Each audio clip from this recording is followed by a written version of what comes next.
Well, hello there and welcome back to this F1 2020 My Team career mode as I relive the glory days, or try to bring back some of the glory to the little Minardi team that disappeared at the end of 2005. So at the workstation before Monaco, you can look at the weather there, nice and sunny for FP1, then there's going to be light rain to heavy rain in FP2 and FP3, which is quite disappointing. Short qualifying session is going to be overcast for a bit of sun, and the race, if we manage to complete it all, will be 39 laps. Remember, Monaco is probably my weakest track on the calendar.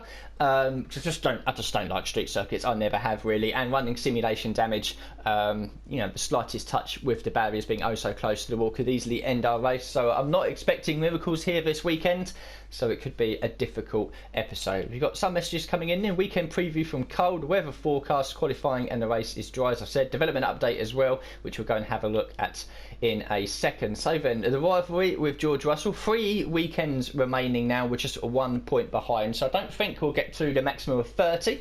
I think that will run out before the end of the 3 races, and it's important that we beat Russell because we gain quite a lot of acclaim for it. As for driver details, total points now up to 12. We've driven 850 miles. Average finish has been P13, average grid P18, driven 235 laps. As for the R&D, well, at the moment you can see that we've got 2 things in development. We've got a minor upgrade for the aerodynamic department and a minor upgrade for the durability department. Estimated delivery 31st of May between Monaco and the next race at Canada. As for progress history, well, Mercedes have had an upgrade, same for Racing Point, Alfa Romeo, and that's pretty much it really. We've had another little one somewhere, I'm not too sure what that is, so we're bridging a bit of a gap between ourselves and Williams. We still need a few more upgrades on there to catch back up to Haas, because at the beginning of the season we were slightly ahead of them.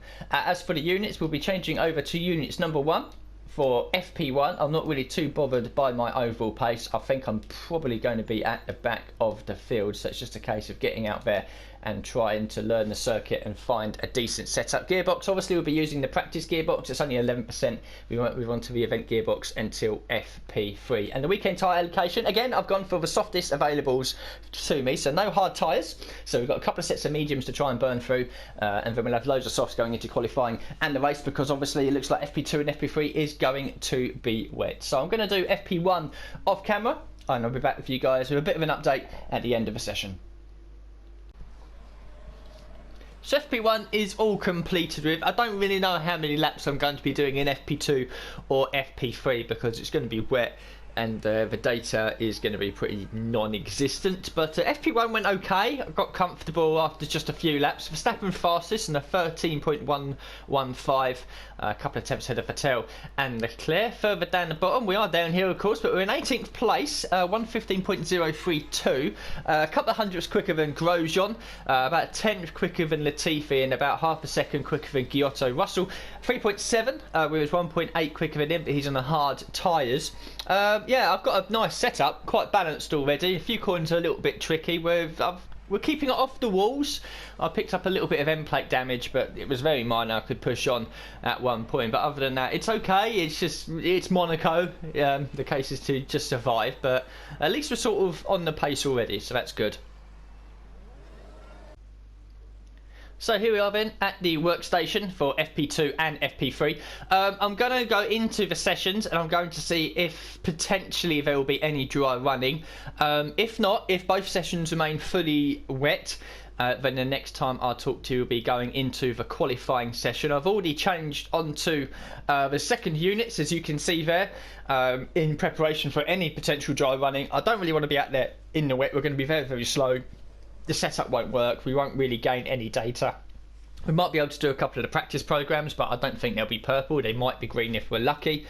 And so I'd rather just focus on the dry running back into qualifying. So I'm going to go to FP2, and I'm going to bet with you guys if there is any dry running in either of these sessions. Okay, so back at the workstation, the next session is going to be the qualifying session. FP2 was fully wet, or fully intermediate conditions. FP3, it did dry out very close to the end of the session with about 5 minutes to go, so I quickly went out there and did the track acclimatisation program, got green in that was enough, and we set the 16th fastest lap time. But there were a couple of people further down that would have been quicker than us, but they didn't go out on the circuit. So I don't know where we're going to be in qualifying, so we'll go into this screen now to make sure that all our units are on there. Yep, that's fine. These are all fairly healthy in the 20s and high teens. That's fine. Gearbox, you can see that it's now starting to show a little bit of wear, 59%, so it'll probably be about 70% by the time we're done with this weekend, but that'll be fine. We can swap it out without gaining a penalty. So all is good, and we'll now advance to the qualifying session. So a minute has gone by in the qualifying session. Might as well show you the setup. We've got loads of soft tyres that we can probably carry into the race as well, to be honest with you. So the car setup then, we'll drain the fuel out. It has all been drained out, that's fine. Aerodynamic running 911. Lots of wingage here at Monaco. Yeah, let me just run through the setup, Jeff, and then I'll be out there. So transmission 65, a little higher than what we normally do. Suspension geometry, right on camber, left on toe. That seems to work fine. Suspension 4.4 for the front and rear. ARBs at 6.6. Ride heights at 7.7. Might do that 7.8 actually. Brakes 154. Tyres, I've knocked it down 1 click for the front and rear left tyre pressures. It seems quite balanced, to be honest with you. I'm quite happy with how it is. So we've got plenty of soft tyres to run through. I'll have a look now, see if anyone's set a lap time. They haven't just yet.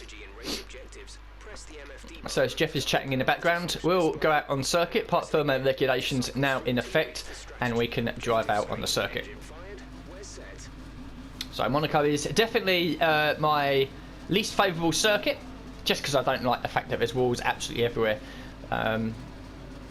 Yeah, I've never particularly gone well here. I've finished races here, don't get me wrong. Take the limiter off. And yeah, this is Monaco then. So we'll save some fuel and knock the ERS down to 0. And we'll try and find ourselves a little bit of track space. It's going to be difficult. 22 cars we could potentially have out here at the same time around a circuit like Monaco is, yeah, difficult, especially to try and find some track space. It's all about, I found, really not going down into first gear too much if you can, so you don't get too much wheel spin.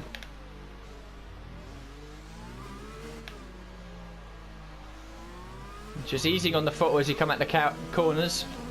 Try and upshift a little bit quicker to kill that rear wheel spin. We've got a Mercedes behind us, so we'll just move politely out of the way. The chicane, you can gain quite a bit of time by bouncing across the curves. Got a racing point behind us as well, so I think we'll just ease off here. And now we'll bump everything up again.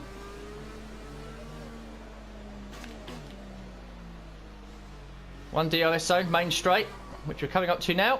And here we go, first lap in quali.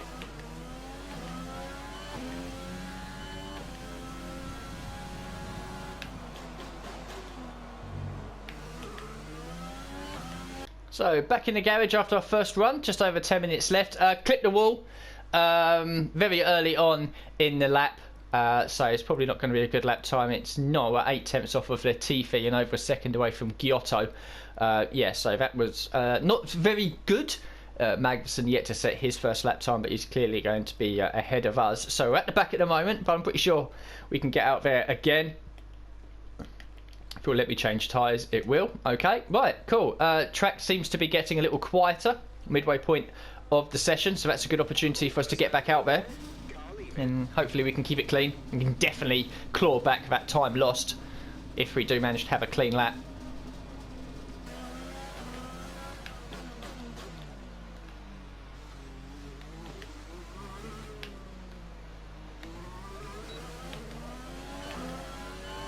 This is a better lap, kept it clean as well. Up into P20, I'll take that around this circuit. 9 tenths behind Russell, or 9 tenths behind Norris, I should say. Don't know what the gap is to Russell. But that was better, a little scrappy, but we didn't hit the barrier. And we've got plenty of time to get back now and go for a third and final run at the end of the session. But at least we're not last now. At a circuit that I absolutely hate.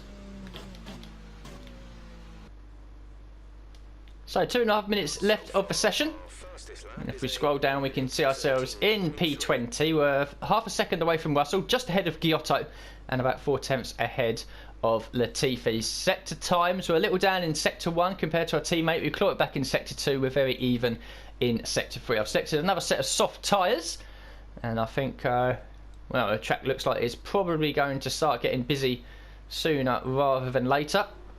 In fact, some cars are already coming out onto the circuit, so we might as well do the same. Okay, just under 20 seconds left of the session. Should have enough time to get through. Got Giotto just ahead of me, so we'll blast out the final corner, see if we can improve our lap time.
Ah, made a mistake.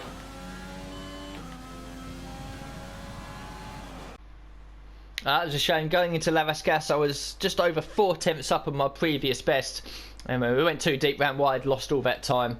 I think we might have improved by a couple of thousandths, but yeah, unfortunately it'll be P20, I think. Bottas, Hamilton, Mercedes front row, then Red Bull on row 2, Ferrari on row 3, then it's Ricciardo, Perez, Stroll and Sainz inside the top 10. Then we've got Grosjean, Kvyat, Raikkonen, Ocon in 14th, Magnussen, Giovinazzi, Norris, Gasly, Russell in 19th. We do remain in 20th, just ahead of Giotto and Latifi. So I don't think Giotto improved. Latifi did a little bit. So it's 20th. We take that 4 tenths into account, we would have been closer to Russell than we are to Giotto. But yeah, I'm just happy that we're not last at Monaco. And now it's going to be a case of just trying to survive to the end of the race. So the rivalry breakdown then, we've lost out a point to Russell. And I think we might be losing more to him in the race as well. So he's now 15 to 13. And after this weekend, we'll have 2 weekends left. 10% for me, I'm almost level 6, 7% or 14% for Giotto. But you can see it really hasn't moved him up that too much. 24% combined acclaim boost. So we might be level 9 for the team after this race. I might be level 6 for myself. But I'm just wondering if it's going to start slowly slowing down, or quickly slowing down for me, I should say. Giotto is really only just at the beginning of level 7. So at the workstation before the race, 39 laps, conditions are overcast with a bit of sun. It will get better as the race goes on. The messages pre-racing, hey, how are you feeling? Hope you've had your fill at breakfast, and you can see there that it's going to get sunnier as the race goes on. Hopefully we're there towards the end. Nothing to change over here. We'll have a quick check in the gearbox, 60% now. So yeah, it is showing a bit of wear. But we'll definitely be able to get to the end of this race before that goes bang, and then obviously change it out. Nothing else to look at then, really. So we'll go to the race, and let's pray for a clean one. A proper road race, and in the true meaning of the word. That was how Mr. Monaco, the late great Graham Hill, once described this iconic event. The cars we drive have come a long way in the intervening half-century, but still we race on those same public roads beside the Mediterranean Sea. There's no victory more coveted than that of the Monaco Grand Prix. The prestigious Circuit de Monaco then. It's not all that dissimilar today to the layout that made its debut almost a century ago. It's 2 miles and 19 corners through the streets of Monte Carlo. And although the average lap speed of around 93 miles per hour is the lowest of the season, the tiny margins for error make it the natural habitat of the safety car. And as always, a man with plenty of racing experience joins me in the commentary box. Today it's Anthony Davidson. Tell me, Ant, you're no stranger to surviving the melee of turn 1. So how do you keep out of trouble when there's so much going on around you? Well, the throttle goes both ways, Crofty. You've got to have the discipline not to try and win the race on the first lap. So always be prepared to lift early and give those around you more space. Trying to be the last of the late breakers with half a dozen cars around you may pay off from time to time, but it's also a great way to lose your front wing. Let's run you through the driver grid order for today's exciting race. Valtteri Bottas lines up on pole position, and Lewis Hamilton completes the front row. Looking at the rest of today's grid, we have Verstappen, Albon, Sebastian Vettel, and Leclerc, Ricciardo, Perez, Stroll, and Carlos Sainz, Grosjean, Kvyat, Kimi Raikkonen, and Magnussen, Giovinazzi, Norris, Pierre Gasly, and George Russell. Ocon, they'll be starting further back after an earlier grid penalty. Lee, Giotto, and Nicholas Latifi. That's it then, it's time to go racing as we head to trackside for today's race. So here we are then on the grid, still in P20. Ocon has a penalty, but he's only being dropped back to 19th place. So mediums onto hards. We can also do soft, medium, and hard. Fuel here, I'm not too sure. I think we'll start with... it's going to be quite difficult here, really, to use the overtake button. There's a couple of places along the main straight, obviously, to defend into turn 1. Maybe into the Nouvelle chicane on the exit of the tunnel as well. So, I don't know, starting on mediums. Maybe if we start on mediums and there's a safety car at some point, maybe we can switch over to a set of softs or hards. I'm not too sure what to do. But I think we'll basically just try and do a one-stop. Most people will try to do a one-stop. I don't know if softs onto hards is a viable strategy. Probably not, because it would have said otherwise. Yeah, so I think we'll just start on the mediums. I don't really want to run on the hards. We might do medium, soft, softs. I'm pretty sure I've got at least 2 sets of soft tyres. In fact, we'll have a look. We'll edit this strategy. We'll add a stint, soft, soft. So yeah, we could do medium, soft, soft. Yeah, it's a second quicker than obviously medium, soft, and hards, but that's a viable strategy for us anyway. 21 laps in the medium is a bit pushing it really, but we'll start on the mediums and we'll see how this race develops. So we'll get the formation app on the go.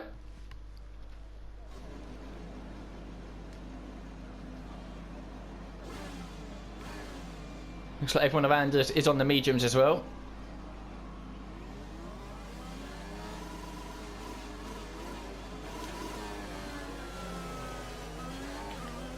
We're not seeing any technical issues coming off the practice start. Watch the RPM on a full start. We don't want to bog down. So you can see there on the right hand side, above where all the dashes and everything like that, you can see that yellow symbol. That's basically telling me that there is a gearbox issue, and that's not to say that it's failing or clunking or missing gears, or we might miss a gear in the race, I don't know. It's just telling me that the wear is a bit too high, which we already knew about anyway. It's probably the slowest formation lap that we'll do all season. So come back onto the grid now. It was indeed the slowest formation lap I have ever experienced.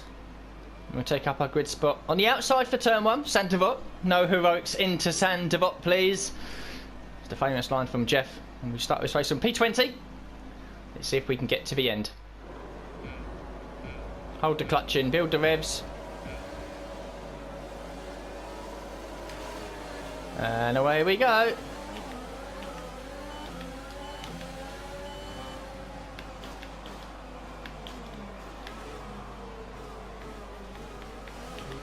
And the outside of Ocon, nice and early.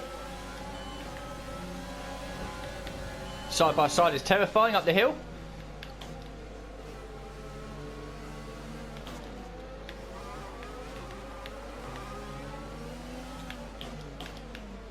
Trying to sneak a couple of positions here if we can. Oh my god, it's a car park. There's yellow flags everywhere.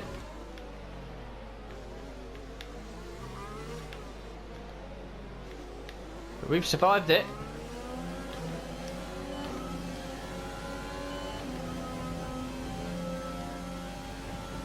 All right, we're looking good so far.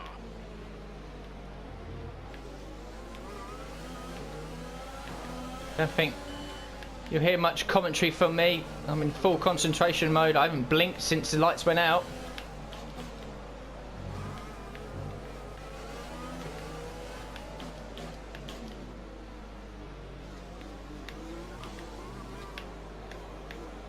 Sim damage, I can only assume that with the yellow flags, as I blinked for the first time, But people out there have damage. That's lap 1 completed. So far okay. Just got another 38 to negotiate. When within 1 second of the car ahead and in the DRS zone. And as Jeff is saying it, DRS is now enabled. Just one DRS zone here along the main straight. So we'll have to be wary of that. So far it's going okay. Very early on, of course. Try and close up a little bit in Russell if we can. It's coming into lap 6. Bit of a field spread going on at the moment. I'm getting DRS off of Russell. We're a lot quicker than him in Sector 3. Sector 1 and 2 are losing out a little bit as well. Just balancing everything out with the rich mix and the ERS as well. Of course, I've got Gasly and Ocon behind me, who should, in theory, be ahead of me anyway. So we're doing okay at the moment in P18. Just max concentration levels as you can expect around a circuit like this. VSC deployed. The virtual safety car has been deployed. We need to keep a positive delta here. That's Giotto. That's Giotto. It's out of the race. So unfortunately our teammate is out. I don't know if he's crashed or not. Yellow flag. Oh, well, yellow flag up ahead. Oh, there's a lot of smoke. That's Russell. Russell's blown up. Oh, please don't get him away. Oh, what's this? Oh, I've got a puncher. I've got a puncher. What's happened here? I've been tagged by... Been tagged by Ocon, I think. Oh, okay, that all kicked off. So Ocon's tagged me. And I've got a puncher. So cheers for that. You're showing a big drop in pressure in the rear right. You've got a puncture in the rear right tyre. Well, that all kicked off, didn't it, eh? We're having a front wing change as well. I must have picked up damage from somewhere. So front wing change onto the soft tyres because of a puncture. Russell's just retired. Complete, go now. It's all kicking off here.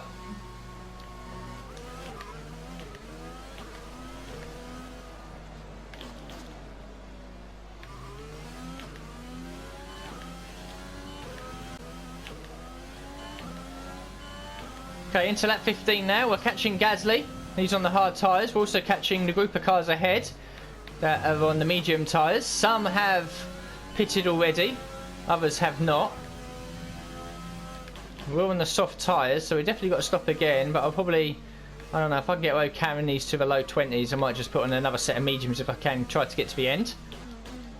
Or maybe just keep going with softs and have a bit of fun. Try and set some fast laps. But if Russell at the race now, for our rivalry with him, as long as we finish the race, we'll hopefully outscore him. Giotto out as well, which means we're the only Minardi running. We'll just keep pounding round. You never know what might happen. Quite a lot's already happened in the first half. Hopefully more of the same in the second half.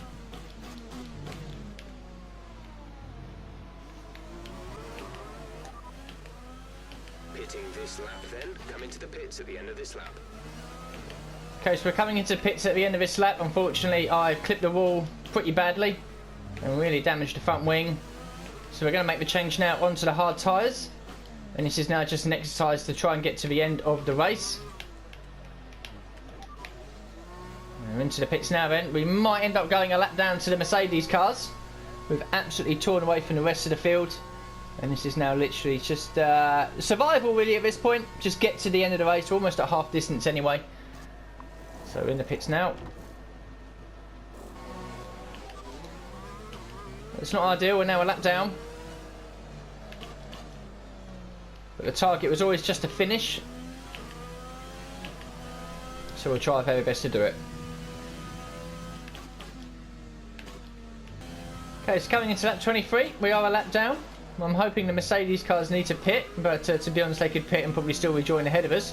Latifi's now a lap down. He's made a pit stop onto the hard tyres, and we seem to be catching him around about a second a lap. Now, we'll run out of time, but we'll keep pushing a little bit, because you never know, if we get more and more consistent, maybe Latifi makes a mistake or two, he might be able to catch up with him towards the end. Hard tyre durability is pretty good. We've been on these tyres now, I think, 4 or 5 laps, and they're not even at 10% yet, so these can definitely comfortably get us to the end. So we'll keep pushing a little bit. You never know, there's an outside chance that we can catch Latifi. See where we are in a few laps. So I'm now being caught by, I don't know, Red Bulls and Ferraris. This is the annoying thing. We was slowly catching the Latifi, but now I'm in a position where I've got to start letting these guys through. And that's just going to hurt us now, really.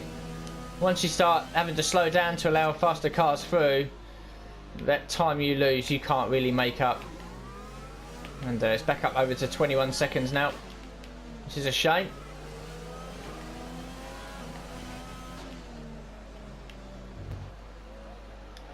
So I'm losing so much time now by allowing faster cars through. You can see the gap to Latifi is now up to over 25 seconds. But it was 20 seconds a lap or two ago. And we have 10 laps to go as we're a lap down. In fact, the gap's up to nearly 27 seconds now. And I'm going to just focus now on bringing the car home. The tyres are fine, the car's okay. I don't know if we've got any damage on the front wing, not yet. So yeah, this is just a case now of just survive to the end.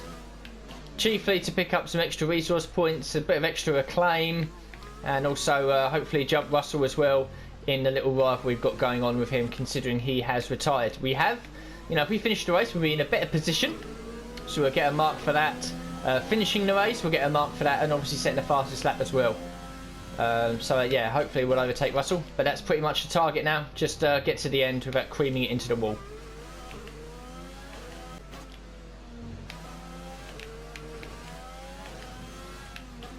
Be careful with the front wing. You've taken some minor damage.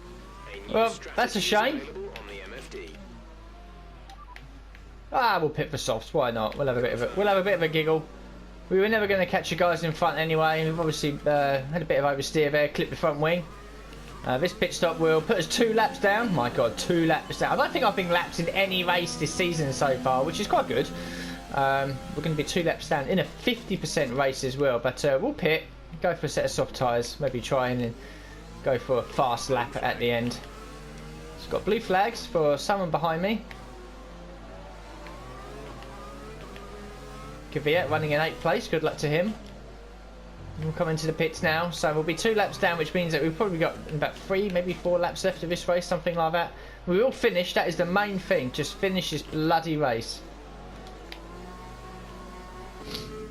Okay, so coming out the tunnel, we're on lap 35, the leader's on lap 37. So we'll get 2 laps at this. The fastest lap so far, I've had a look, is a 13.5. As the absolute fastest lap. There's a lot of people in the 14s. We've got a yellow flag out there as well. It might have just been for me going slowly. So I'm going to turn absolutely everything up and see if we can at least try to claim one of, if not the fastest lap of the race. We've got nothing else going for us. If I do claim the fastest lap, I won't get a championship point for it. You have to be inside the top 10. So here we go then. Let's try and give it a go.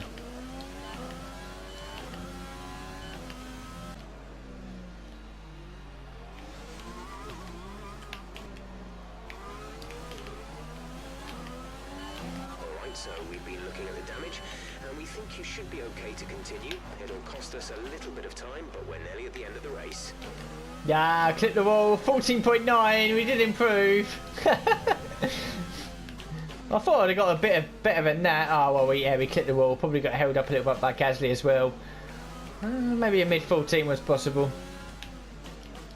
But it will be our fastest lap? Well, it will be our fastest lap, but it's also our final lap as well. Behind Gasly, we've been lapped by the guy in P17, but I don't care really. Yeah, it could be a bit of a mirror after you look at the last couple of episodes we've had at Zandvoort and Spain, where we finish in the points, and then you come to Monaco and it's been a bit of a mess really. But Monaco is literally just one of those races where I don't care. I just want to try and get to the end anyway, and it's all about basically just resource points for Monaco and experience, nothing else. You never know, in a season or two I might come back here and be a bit more competitive and actually care. But the main target is to just finish. Bottas wins the race, Hamilton will be second. Mercedes have absolutely dominated, I think. And we've got DRS off of Gasly, even with a busted front wing we've got DRS off of Gasly. But yeah, it doesn't matter too much. We'll cross the line, 2 laps down, P20, but at least we finished. So there we go then, Bottas with the fastest lap as well and the race win. Just 9.3 seconds ahead of Hamilton. Mercedes absolutely slapped the opposition there. Look at that, 38.5 seconds back to Verstappen in third. Vettel, Albon, Leclerc against Ricciardo. Kvyat with driver of the day from 12th to 8th. Grosjean with 2 points for Haas. I think it's their first points of the season. I could be wrong. And Perez with the final point for Racing Point.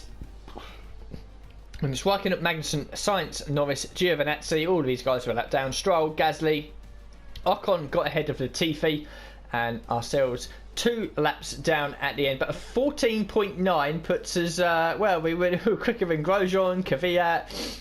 We were just a 10th off of Vettel's best lap as well. So, yeah, I mean, we was a 15.0 as our best, and these guys were in the 16s. So, yeah, I mean, it's one of those. Maybe we could have, you know, been a bit further up the order if we'd kept it clean. But it's Monaco.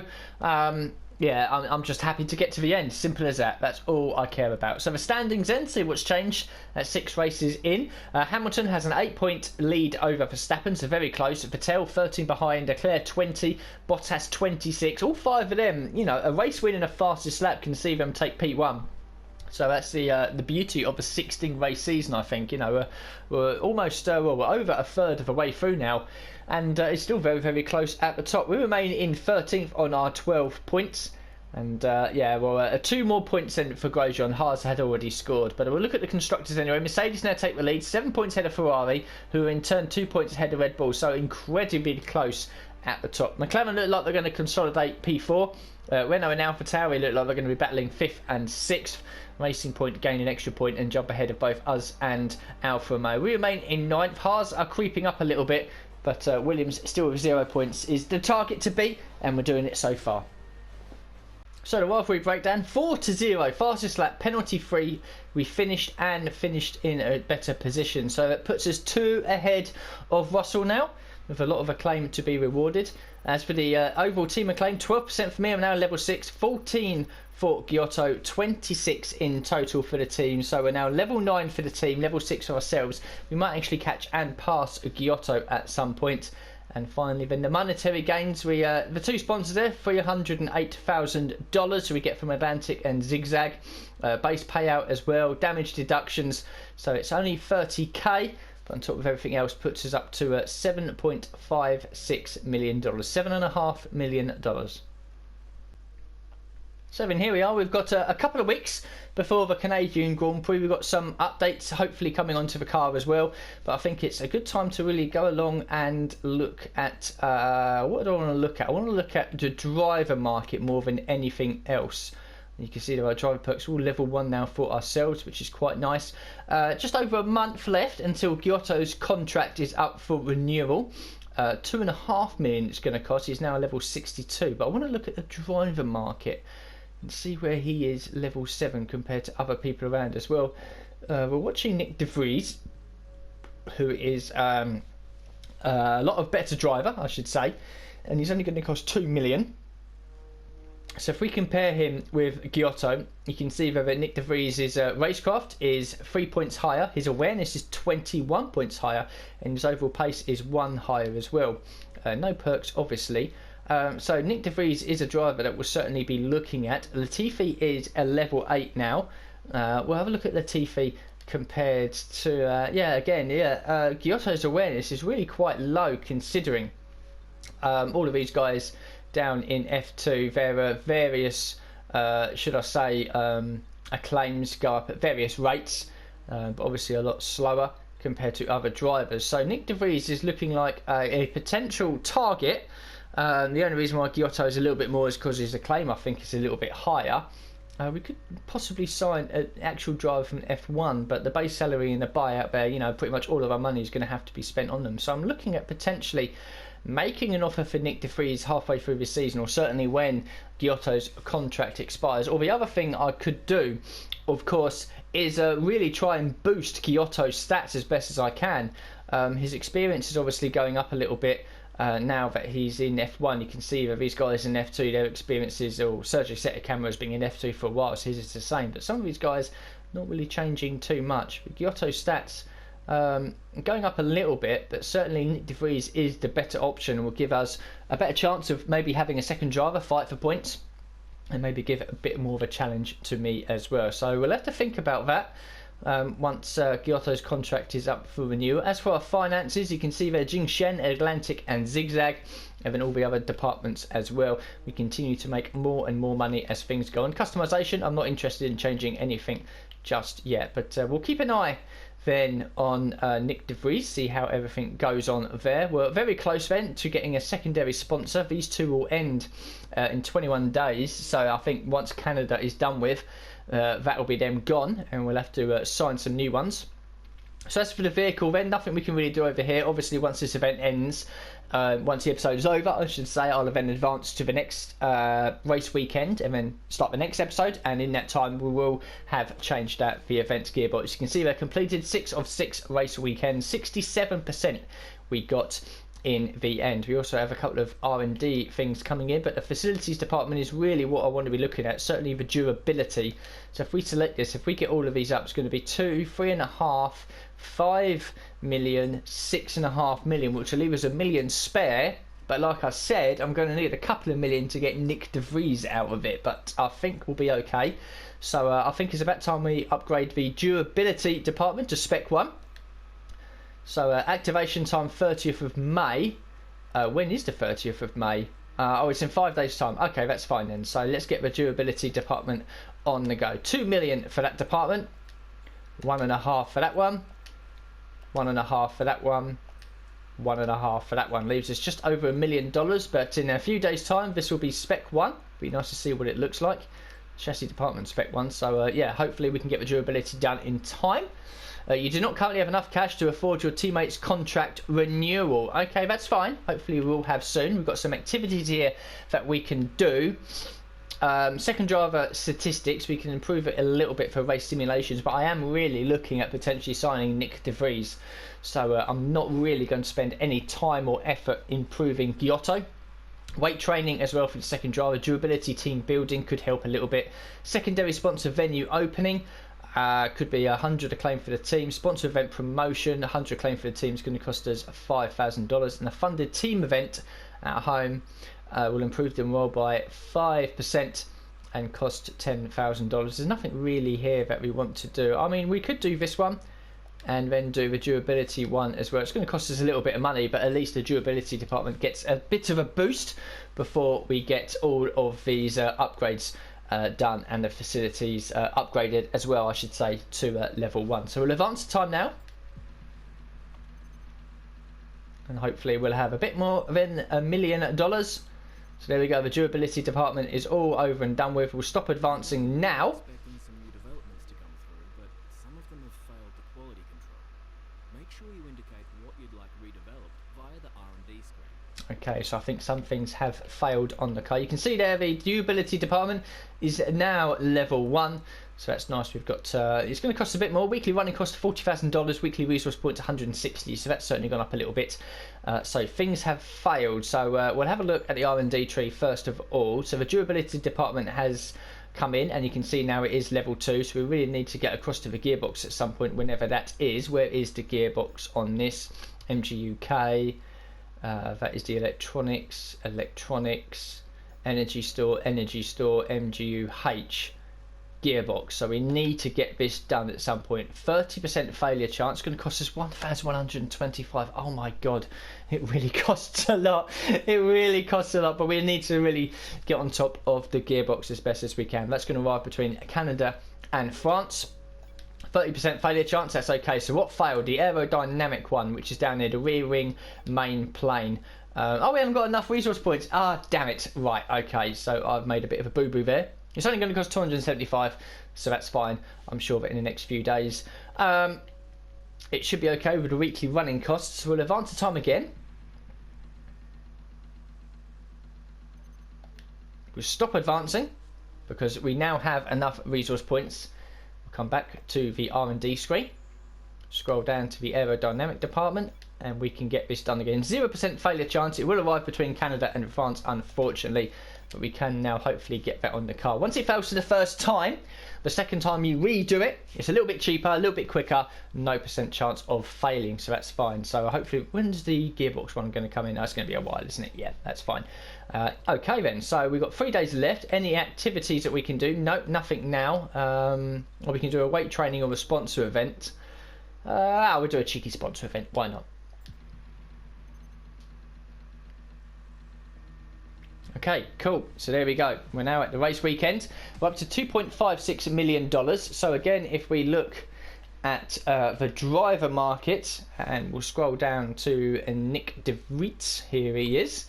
Okay, so we'll keep watching him. It's going to be a while, I think. Giotto is into the level 7, but Nick de Vries is definitely the better driver in all departments. We can't do anything just yet to him. In terms of offering a contract or anything like that.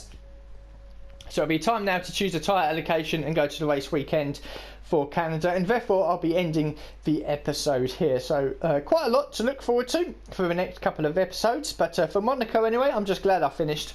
You know, in qualifying we did okay. I think in the race we would have done okay as well if we hadn't have obviously clattered the barriers a couple of times and had to make pit stops. But we finished, that's the main thing, and our rivalry with George Russell, I should say, is looking good for our acclaim, as long as we can secure that in the next couple of races. And yeah, the durability department is now up to Spec 1, same as the chassis, so we've burnt through a lot of money, but with our acclaim going up as well, and our sponsors, hopefully they are pumping some more money into the team. And now it's going to be a case of saving up as much money as we can to hopefully sign Nick de Vries for the remainder of this season, because looking at Giotto's overall pace compared to us, we're not the best, and we're beating Giotto in pretty much every session. I need a teammate that can potentially challenge for points as well. So thank you very much for watching this episode, and I'll see you all for the next one very soon.